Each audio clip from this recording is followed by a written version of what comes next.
Япониялыктар Америка лидерлеринен 70 жыл мурун болуп өткөн кайгылуу окуя үчүн кечирим сурашын күтпөйт. Муну менен өлкөнүн тышкы иштер министри Фумио Кисида алдыдагы АКШ президенти Барак Обама менен боло турган жолугушуудан үмүттөнбөсүн билдирди. Ал өз сөзүндө АКШнын кечирим сураганын эмес, жардыруудан жабыр тарткандар бул каргашалуу окуя кайра кайталанбашын каалап жатканын белгиледи. Эскерте кетсек, Барак Обама Хиросимага болгон иш сапары 26-27 майда өткөрүлө турган саммиттен кийинкиге пландаштырган.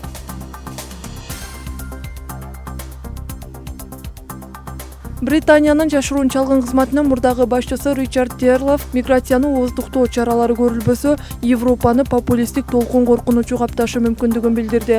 Ал ошондой эле Европага түрк жарандары үчүн визалык чектөөлөрдү алууга каршы болуп, бул ишти бензинди ачык оттун жанында сактаганга барабар деп салыштырды.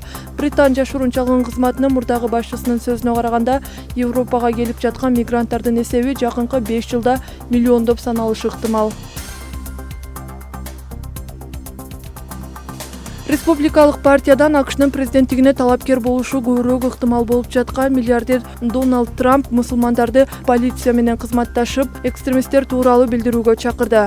Британдык ITV телеканалына курган маегинде Трамп мусулмандарга каршы эмес, террорго каршы чыгып жатканын билдирди. Ал жакында АКШга мусулмандарды киргизбөө идеясын айткан соң, Британ премьер-министри Дэвид Кэмерон Трампты аңкоо, тажал жана акылы ордунда эмес деп атаганына жооп кайтарды. Ал бул идеясын өткөн жылы республикачылардан талапкер болушу мүмкүн экенин эч ким биле электе айткан.